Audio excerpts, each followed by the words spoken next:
All right, let's just dive right into it. We're going to tackle a question that on the surface sounds super simple. But as you're about to see, the real answer is actually the key to protecting what might be one of the biggest investments you ever make. So, here it is. The big question. The reason you're here. Maybe you're mapping out a new project. Maybe you're just trying to get your facts straight. For 3,000 standard blocks, how many bags of cement do you actually need? And there you have it. The quick and simple answer is somewhere between 90 and 100 bags. Easy, right? You could honestly just stop watching right now. But if you did, you'd be missing the entire point. Because that range, that 90 to 100, that's not just a number. It's a story.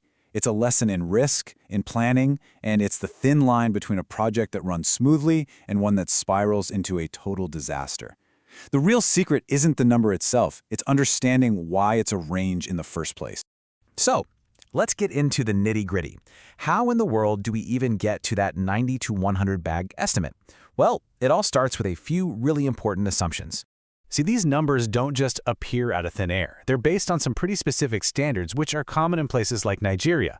We're talking about standard 9-inch hollow blocks, a very specific mortar mix of 1 part cement to 4 parts sand, and a consistent thickness. And here's the kicker. It all hinges on the assumption that 1 bag of cement can lay between 30 and 35 blocks, which, depends entirely on how skilled your team is.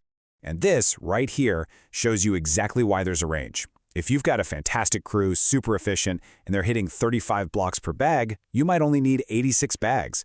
But if you're smart, you plan conservatively. You assume maybe you'll only get 30 blocks per bag, and now you're looking at 100 bags. That difference, that 14-bag gap, that's not an error. That's your first lesson in managing project risk. But of course, those on-paper calculations are only where the story begins.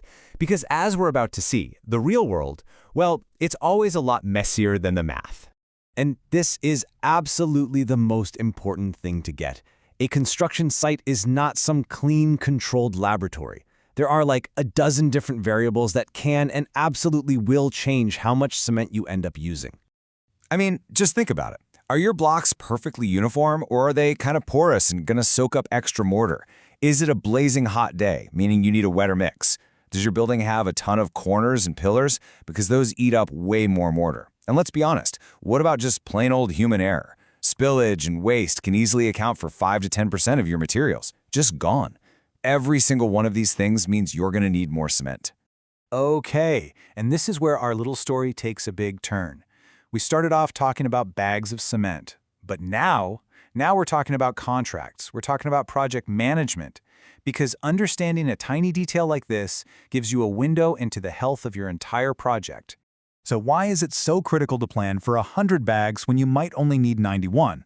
Well, just look at this. The cost of buying a few extra bags up front is nothing, literally nothing, compared to the cost of running out of cement mid-job. Because running out means everything grinds to a halt. You've got delays, you're paying for another emergency delivery, your entire crew is just standing around doing nothing on your dime. That's how costs don't just rise, they explode. And this quote just raises the stakes to a whole new level. A small miscalculation, like with cement, is usually a symptom. It's a sign of a larger kind of do-it-yourself amateur approach. And when the big mistakes start happening on a project run like that, the cost to fix them is catastrophic. We're talking double what it would have cost to just do it right in the first place. And let's just be really direct here. In some parts of the world, like Lagos for example, this isn't some theoretical problem. The tragic crisis of building collapses is often rooted in these exact issues: bad materials, terrible planning, and zero professional oversight. A little argument over a few bags of cement can be the very first tremor before the whole foundation, quite literally, starts to crumble. So how do we stop this from happening? How do we get away from all the guesswork and move towards certainty? Well, that brings us to our final section: learning the tools and adopting the mindset you need to build smarter.